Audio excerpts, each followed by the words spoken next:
بسم اللہ الرحمن الرحیم۔ السلام علیکم پیارے ویورز اینڈ سبسکرائبرز۔ انسانی جسم کی بیماریوں کے متعلق معلومات کے لیے چینل کو سبسکرائب، لائک، شیئر، کمنٹ ضرور کریں مگر تہذیب کے ساتھ، اور اپنے دوستوں کے ساتھ بھی شیئر کریں۔ آج کا موضوع ہے پتلا ہونا، دبلا ہونا، کمزور۔ تعریف مرض۔ اس مرض میں مریض حد سے زیادہ دبلا پتلا نظر آتا ہے۔ وجوہات: تھوڑی یا ناقص غذا کا استعمال، ترک ریاضیت، مٹی کھانے کی عادت، غم و غصہ، فکر و تردید،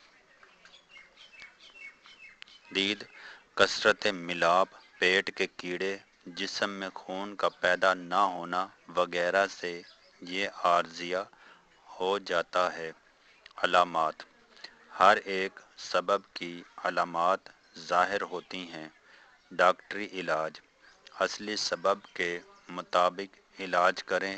اگر وٹامن کی کمی سے یہ عارضہ ہے تو وٹامن بی کمپلیکس کا استعمال کروایا جائے۔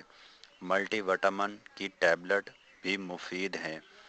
یہ وٹامن ہر قسم کی کمزوری کو دور کرنے کے لیے مجرب ہیں۔ تمام ایسی حالتوں میں دیے جاتے ہیں جہاں ان وٹامن ہائے کے دینے کی ضرورت ہو۔ B T H A multi وائٹ اینڈروفارما اسے ملٹی وٹامنز کے نام سے تیار کرتی ہے۔ کارڈیو آئل خالص کا استعمال بھی مفید ہے۔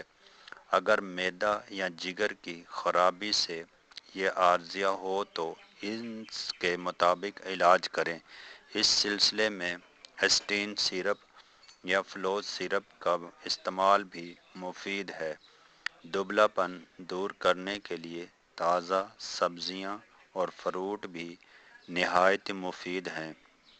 یونانی علاج: اشگند، موسلی سفید برابر کوٹ کر چینی ملائیں اور قدرے ادرک کا اضافہ کر کے ہر روز 2 تولہ کھا کر اوپر سے دودھ پیا کریں۔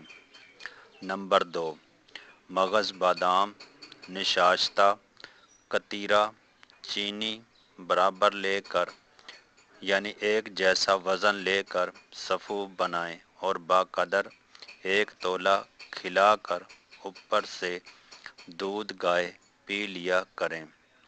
نمبر 3، بھنے چنے 5 تولہ ایک رات دن دودھ میں تر کریں اور خشک کر لیں۔ چاول، گندم، جو سب صاف ہوں 1 چاول تولہ، ہر ایک 4 تولہ مغز بادام چھلے ہوئے، تخم خشخاش، میدا ہر ایک 4.5 تولہ، چینی 3 پاؤ پیس کر ملائیں اور ہر روز 7 تولہ تازہ دودھ میں ملا کر نوش کریں یعنی پی لیں۔ چیکو یا پختہ کیلوں کا استعمال بھی مفید ہے۔ اس طرح کی مزید معلوماتی ویڈیوز پڑھنے کے لیے چینل کو سبسکرائب، لائک، شیئر، کمنٹ ضرور کریں مگر تہذیب کے ساتھ، اور اپنے دوستوں کے ساتھ بھی شیئر کریں۔ اوکے، خدا حافظ۔